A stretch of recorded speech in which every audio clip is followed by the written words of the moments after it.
unidentified flying objects.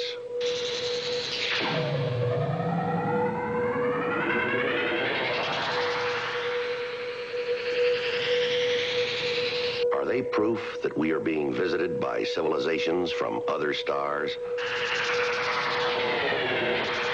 Or just what are they?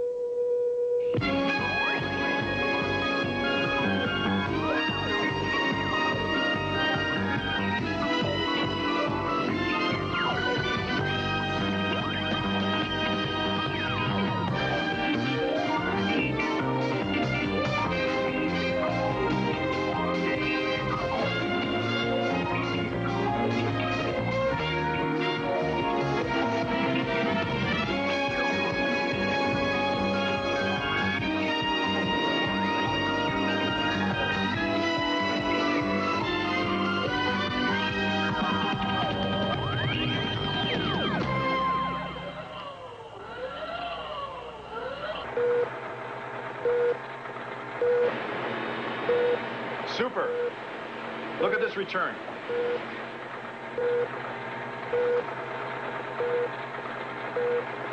They got your moving target indicator. Who the heck is that? I show no traffic. Man, that is a big target. Barely moving.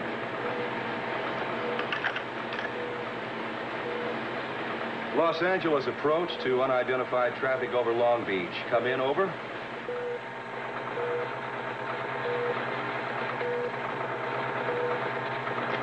I'll see if AFR can give us flight level on that.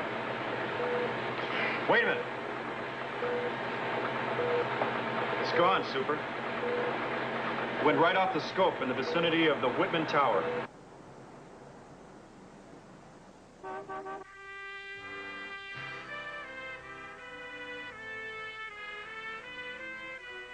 Chuck, it's starting.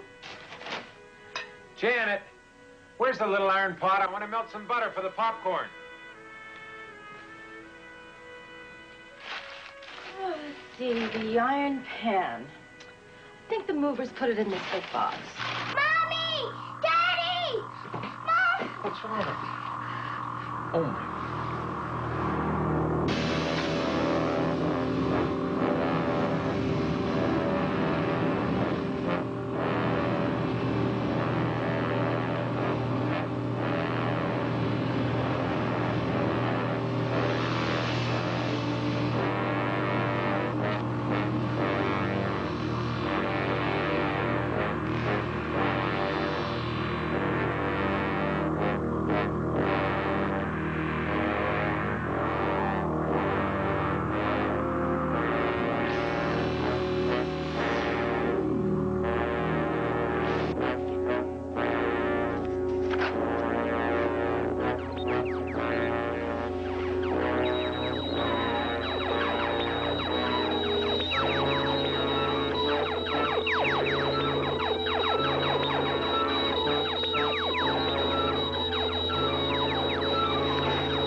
Again, at 2,500 feet, drifting inland.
Coolidge.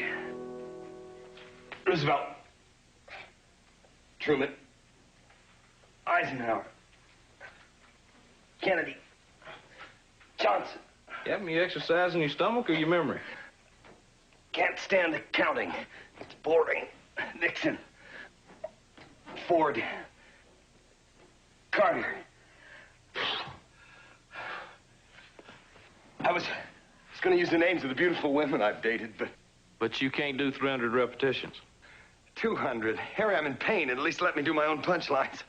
Well, I know this is going to hurt you, Captain, but your workout's going to have to wait till we get back from California. Bless you.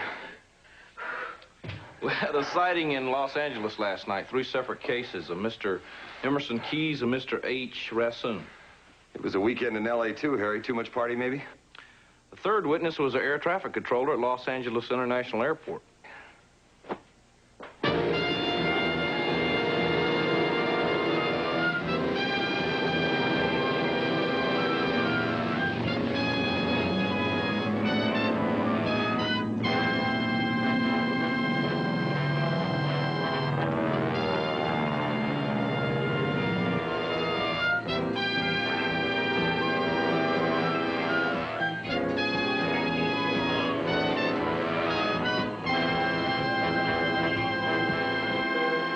Continuous records of activities in the sector. But this monitor is tied into our computer, and we can simulate just about anything we want. Okay, I think it's just about ready. All right, this is the way it looked. We first saw it out here at about 2,500. Then it started moving west like this until it got here, where it lost altitude and disappeared. What's this right here? Well, that's the Whitman Tower. One of our other witnesses lives in that tower. No kidding. That blip. You sure that's the way that actually looked? Almost exactly. And it looked the same when it reappeared further south. See something, Captain? I don't know. It's strange. Almost like it's not solid. Well, solid or not, Captain, it didn't respond to any of our radio challenges. And it sure wasn't on any flight plan.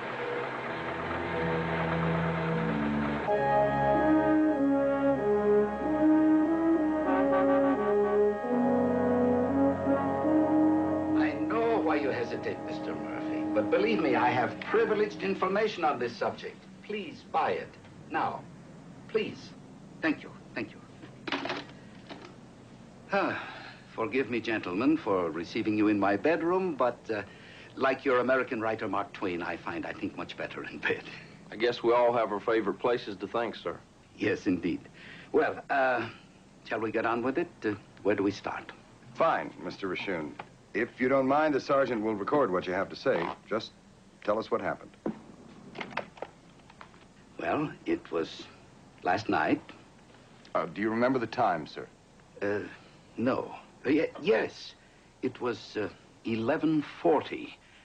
I was waiting on a call, so I looked at my watch.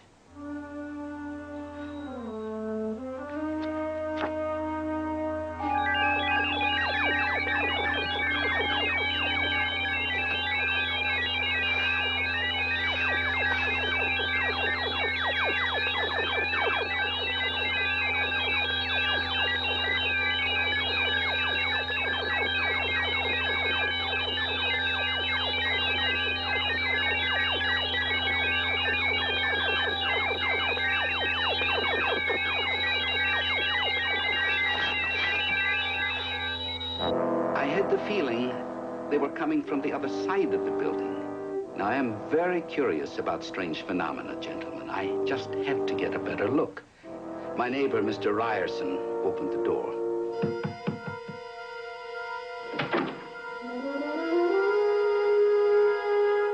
The expression I saw on Mr. Ryerson's face, I cannot describe it. But I knew he had seen a lot more than I. More of what, sir?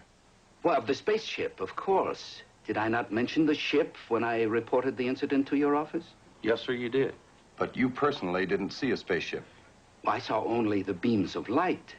But they saw a great deal more.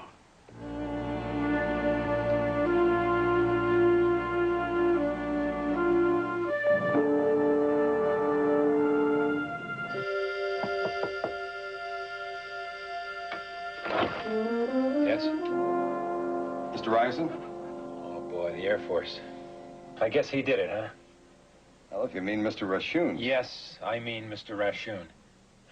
Look, I know you have a job to do, but I don't feature having my wife and child go through this whole thing again. Through this whole thing, you mean the sighting of the UFO? Yeah. Right outside my living room window. No more than 4 feet away. If that's the case, sir, it's very unique, and I promise your family a minimum of disturbance. All right, come in. Thank you, sir.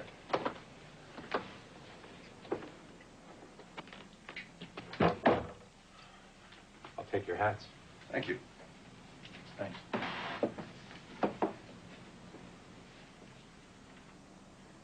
Chuck, I thought we decided not to... Janet, I'll make those decisions. Gentlemen, my wife Janet, our daughter Billy. I'm Captain Ryan. This is Sergeant Fitz. Hello, Billy. Sit, will you? Thank you.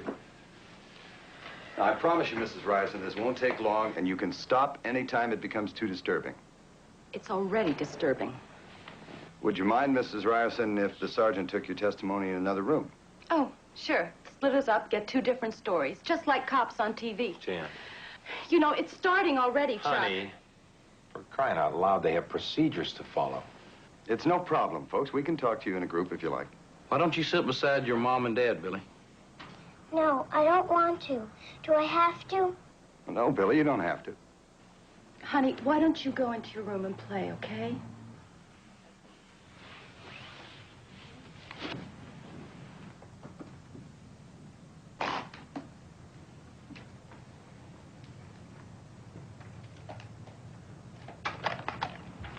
Why don't you start at the beginning, Mr. Ryerson?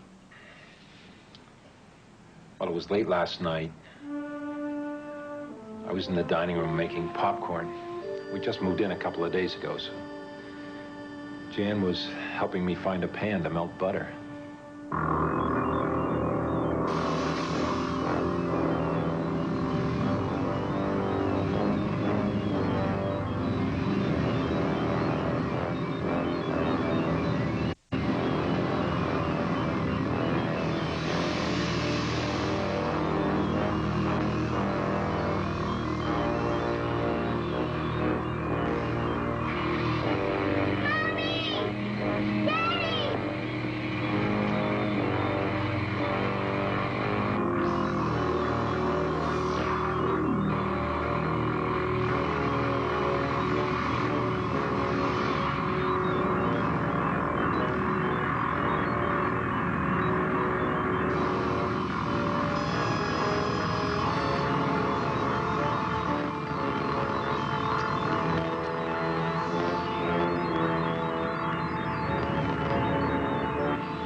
So you would say, ma'am, that the object circled the building at regular intervals. As if it were under control, Sergeant.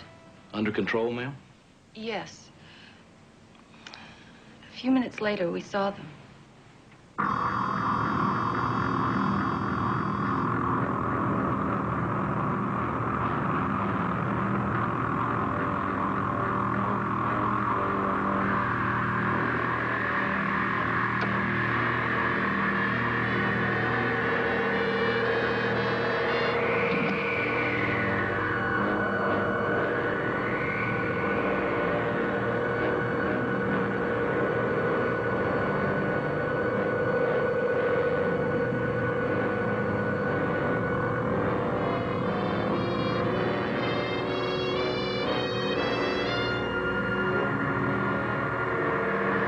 Is it from outer space, Daddy?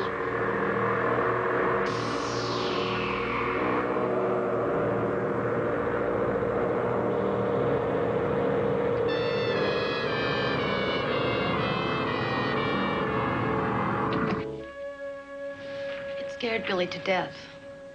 I don't want her involved. I understand. We'll get back to you as fast as we can. I'll get your hats.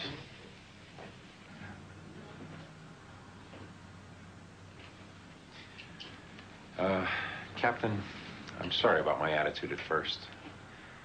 If we can be of any further help. Thank you. We'll try to keep our interviews to a minimum. Goodbye.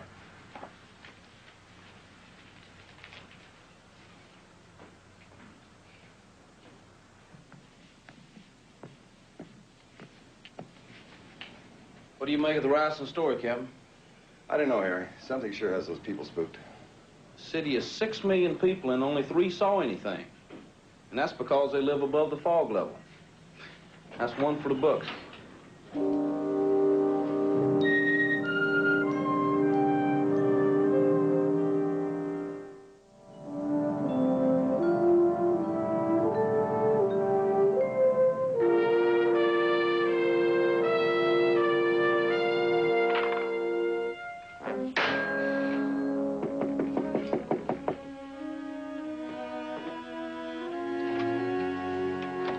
Mr. Emerson Keys? Naturally. I'm Captain Ben Ryan. This is Sergeant Harry. Oh, Phillips. yes. Come in. Come in. I'll wager I know why you've come. And I must say the Army is certainly prompt with its inquiries. Air Force, sir. Army, Air Force, Navy, it's all pretty much the same, isn't it? Not during football season. I ignore sports. But regardless, I'm happy to meet you. Won't you sit down? Thank you. When I called my old friend Captain Harding at LAPD, I had no idea it was going to generate a formal inquiry. Have you told anyone else about your sighting, sir? Yes, I just finished talking with some adolescent at the Daily Journal. Oh, I lost my temper. You'd think a story like mine would be worth gold to them, but no. Excuse me, sir, but you called a newspaper to give your account of the sighting? Yes, of course. Why? Well, most people are a little hesitant to tell the general public about spotting a UFO. Captain, I was a publisher of experimental fiction and poetry for 40 years. I have ceased to care what the general public thinks of me. Sir, we'd like to hear about your account of the sighting in your own words. The sergeant will record it if you don't mind. Very well. Maybe you should start at the beginning? I know how to begin a story, Captain.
Can you point out exactly where you saw the object, Mr. Keys? Certainly. Right there.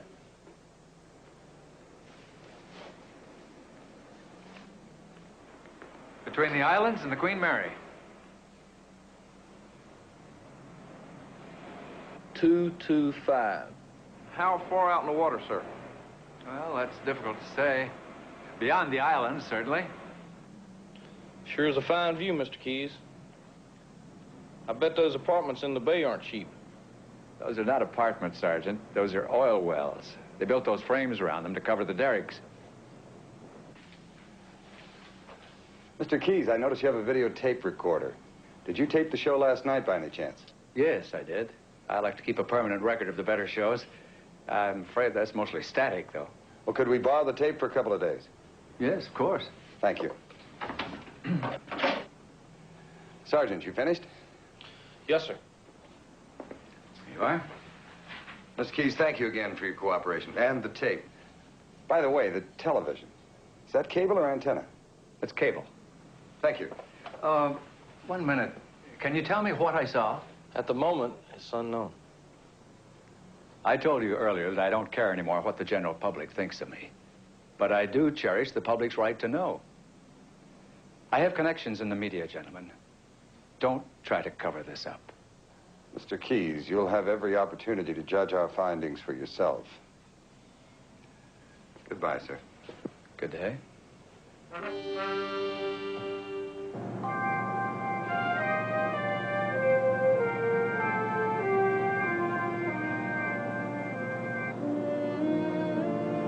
You're chief engineer up here, Mr. Webster? That's right.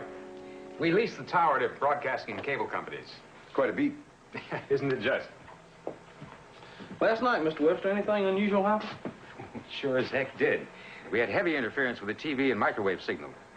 Well, it lasted about 5 minutes, but that phone was ringing off its hook from all over the county. It's pretty strange. Any idea what caused it? Not a one. The TV cable antenna, it's still having trouble. And I think there's something caught up there. We'd sure like to take a look at that something. So would I. There's no way anyone's going to get up there until I can switch to alternate microline pads. How long will that take? 2-3 hours. You guys investigate flying saucers, is that what you said? We investigate unidentified flying objects and related phenomena. Okay. Keep in touch.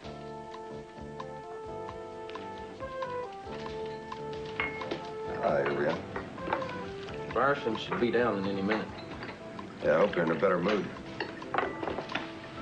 Good morning. Good morning. Hi. Morning. You picked a good spot, Captain. It's certainly very convenient for us. Good. Well, we wanted you to come down and meet us to get your reaction to some new evidence we've found. And you have found something. Found out there'd been many complaints of broadcast interference at the time the UFO was circling your building. It was definitely interference at the time you said the UFO appeared.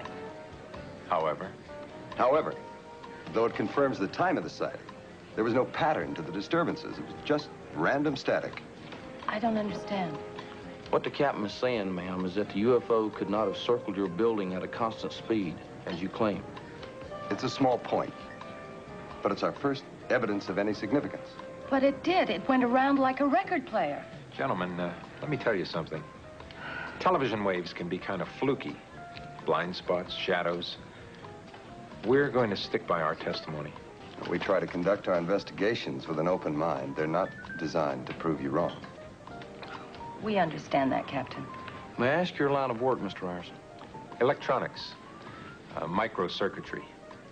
He's being modest. Chuck developed a new process for doping semiconductors to make microcircuits. An absolute breakthrough. Speaking of which, gentlemen, if you'll excuse us, we have a luncheon to attend. I'm sorry, Captain, if we were a bit hostile when we first met. If you have any more results that you want to run by us, just give us a call. Thank you. Bye-bye. Good day. Bye. Nice folks. This time, it's like they're completely different people. They're open, friendly, and willing to help. It's quite a contrast with our first meeting. The only similarity was that business with the hands. You noticed that, too. Maybe it was just a shock wearing off. Maybe. But he was right about the TV flukes. That doesn't knock their story down absolutely. And the time frame fits together pretty neatly. Yes, sir. 11:39 p.m., LAX radar tracks the UFO near the Whitman Tower. Loses it at 11:41. That's just the time the Ryersons and Mr. Rashun see something buzzing the top of the building. TV interference between 11:41 and 11:44. That stops when it comes down the side of the building to visit the Ryersons. They see it for another 5 until 11:49. And radar picks it up again moving south. Tracks it out over the ocean, then loses it at 11:58. Just about the time Mr. Keyes sees it beyond the Long Beach harbor. But radar doesn't pick it up the third time. When Keyes said it blasted off straight up. Well, if it was climbing as fast as Keyes said, radar might have missed it. I bet I know what you're looking for. Here it is. Emerson Keyes, noted publisher. Harry, listen to this. In a possibly related incident, patrons at Frankie's Waterfront, a tavern in Portugal Village in San Pedro, reported conversations with a man who claimed to have seen a similar craft over the ocean at the same time. They were unable to provide the man's name.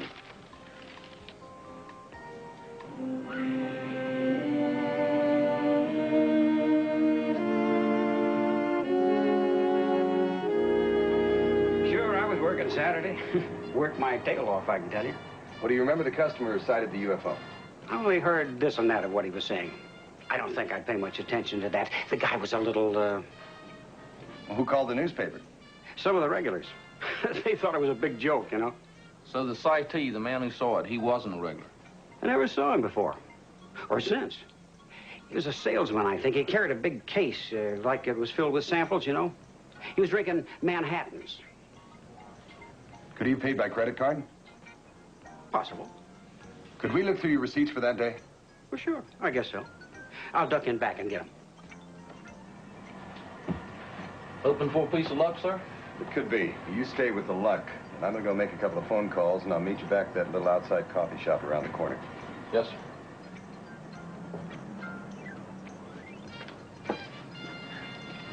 There you go, Sarge. Sorry I couldn't be more help. That's okay. Now, let me ask you, what does a Manhattan run around here? $1.50. And seems like I remember him buying around once. So what I'm looking for is a receipt with a bunch of 150s and one big round. Oh, I forgot to tell you. What? All drinks are 150.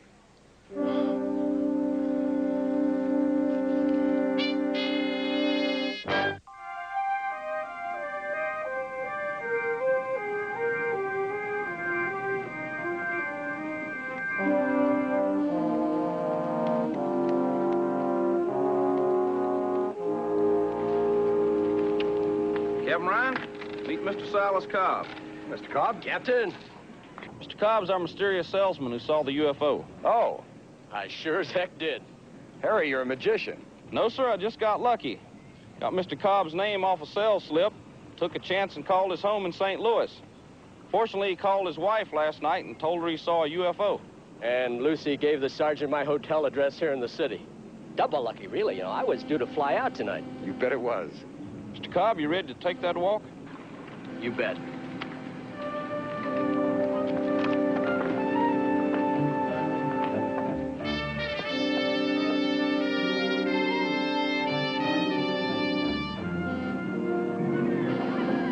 Remember, I was walking back to the car after a long day of making calls, and it started getting chilly, and I stopped to button my coat. Yeah, this is the spot, though.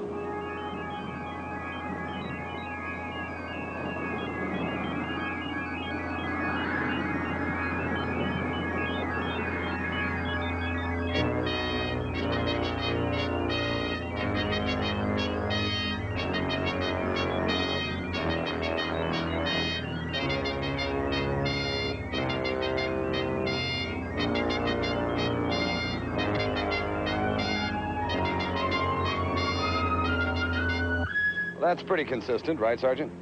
Yes, sir. You mean someone else saw it? We have a witness in Long Beach who told exactly the same story. Now, you say you sighted it between the lighthouse and the buoy. Right. That should give us a pretty good LOP. That's line of position, Mr. Cobb. We have a compass reading from another witness, and now with yours, we can triangulate and get a pretty good fix on the position of the UFO. Reads out at 188 degrees, sir.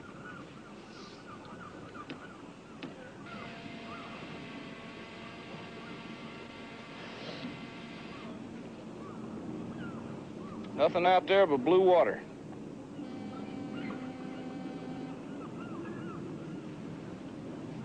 Let's get a recent history on that patch of blue water, Sergeant.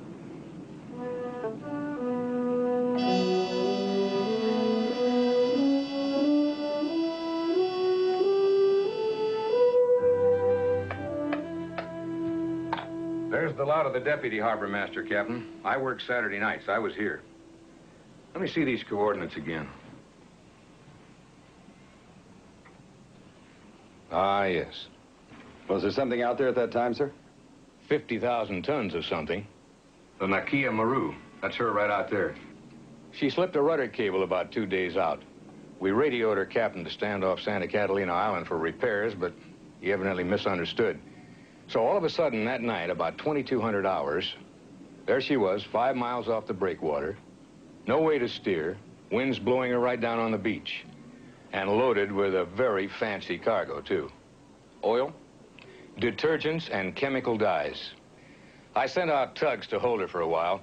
Then I got on the horn to our best marine construction firm. They had a special low-profile hydraulic jack designed especially to force those rudder cables back on their tracks. But in order to transfer it to the deck of a ship in 8 to 10 foot of sea, we had to use a helicopter. That must have been a rough mission. Night, fog, wind, waves. Yeah, 20-knot winds, and that darn jack swinging back and forth in that cable, just like Paul Bunyan's yo-yo. It took them 15 minutes trying to get that onto the deck. Running lights, searchlights beaming down from the chopper. Oversized rotor spinning in a circular shape. You got the picture. So do I. But I tell you, Captain, that thing took off straight up like no helicopter I ever saw. Well, that's right. One of our pilots fractured his wrist when it broke. When what broke? The cargo cable. Snapped like a shoelace. Now, the chopper was at maximum thrust, and it just sort of bounced right up in reaction. That jack went right through a steel deck and sank in the hold, carrying the die. Boy, whoever said seeing was believing. Thank you very much for your help, sir. Not at all, Captain. Anytime, gentlemen, especially on Saturdays. Thanks, Harry.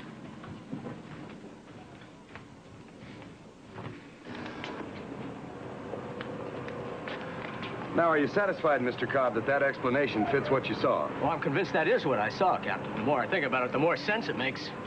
Sorry I couldn't come up with something more exotic. Oh, that's okay. We've still got an exotic file open. Thank you very much again for your time and your help, sir. You bet. So long, Sergeant. Goodbye, sir. Captain, what you said about an exotic file still open. You think we're looking at two separate incidents then? Oh, it's got to be, Harry. That radar blip was 10 times the size a cargo chopper would cause. And no pilot in his right mind is going to fly 10 miles off course in a 20-knot wind, carrying a 1,000-pound cargo on a sling to play tag with a skyscraper. No, sir. Our problem is that we assumed it was one object from the beginning. I think it's time we talk to Mr. Webster again.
Gusting too hard. You better get him down.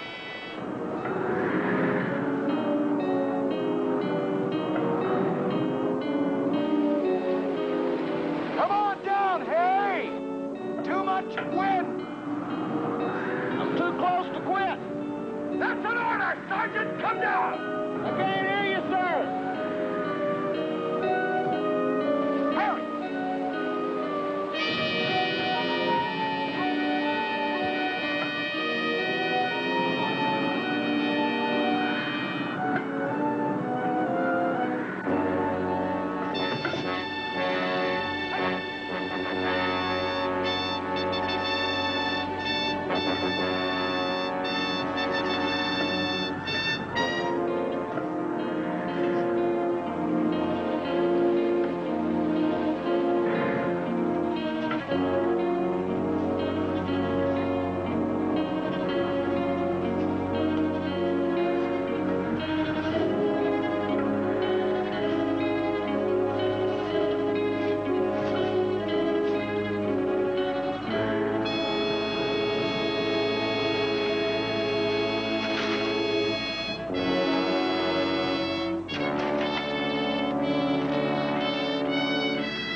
Very strange. Polyvinyl chloride? That'd be my guess. Look at this. Valve. Tied with a square knot. Maybe they got Boy Scouts on Mars. I think we'll start looking a little closer to home.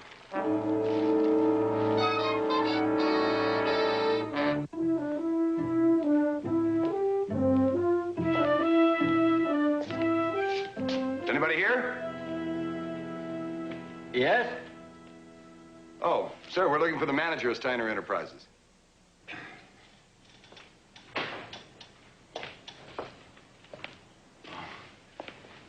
Air Force? Yes, sir. I'm Captain Ryan. This is Sergeant Fitz at Project Blue Book. I'm Joe Steiner, owner. Would anybody else work this hard? Mr. Steiner, you're a distributor for novelty items and stage props, is that right? Yes. What's this all about? Do you handle this item, sir?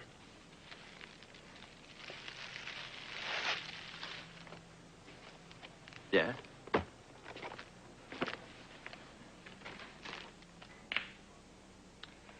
Sir, is it possible that you might have sold a large quantity of these balloons recently for aerial advertising display?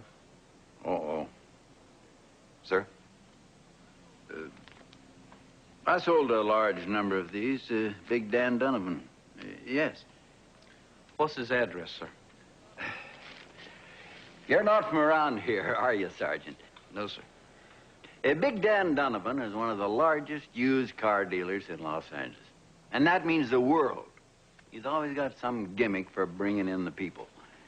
The latest one I dreamed up was to take a bunch of these big silver balloons, tie them together with some silver tape, forming a large floating automobile shape up over the lot. It was a great idea for a silver anniversary. It was too great an idea. Dan had to have it yesterday. The time he picked for my staff to put it together, the wind just wouldn't quit. If only he could have waited another day. But he had to have it over the weekend. The wind began to kick up hard. No time at all. The thing was a giant mess.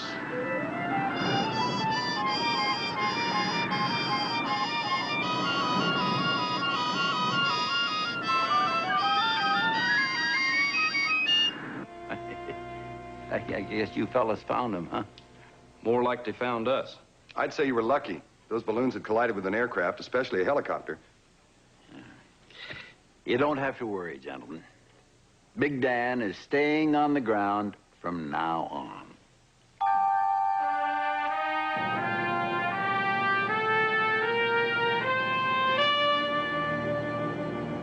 Yes, sir. Well, I thought we cleared that up, but, well, I'll check on it. Bye.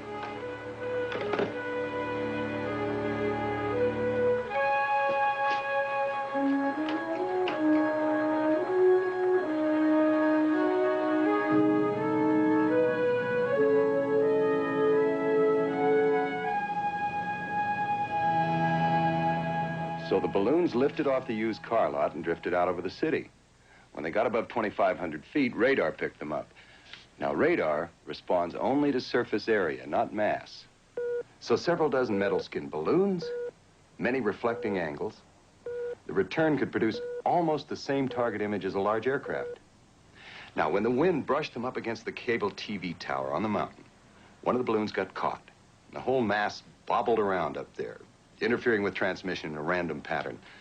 When it finally freed itself, it blew all the way over against the side of this building, which is when the Ryersons saw it. Now,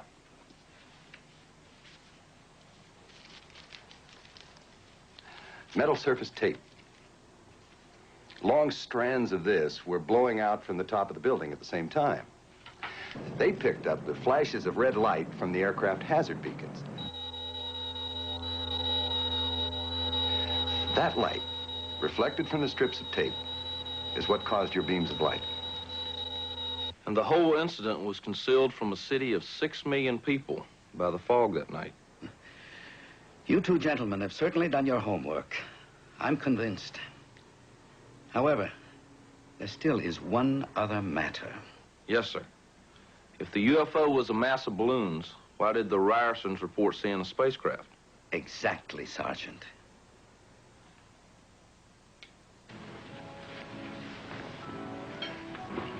Thank you.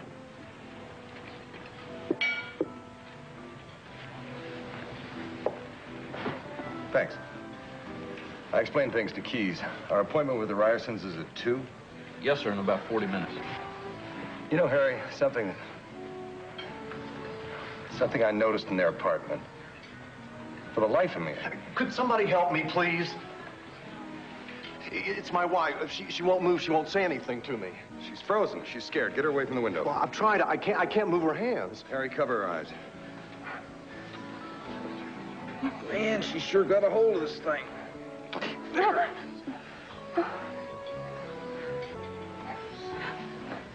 Let's let her sit down. Honey, you okay? What happened? She'll be okay now. Thank you all very much. You're welcome. Harry.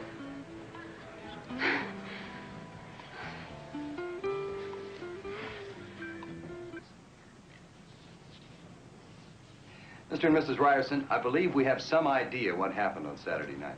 But first, would you mind calling your daughter in here for a moment? Oh, I'll get her. No, excuse me, but could you just call her from here, please? Sure. Billy? Billy, come here, honey.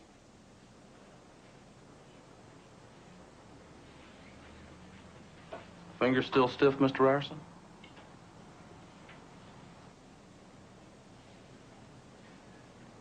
Now, I'd like to reconstruct the events of that evening. We've established that the object you saw was a mass of silver balloons released accidentally from an aerial display, an advertising display. They got tangled in the TV antennas above, and they bobbled down the outside of the building, just outside your window.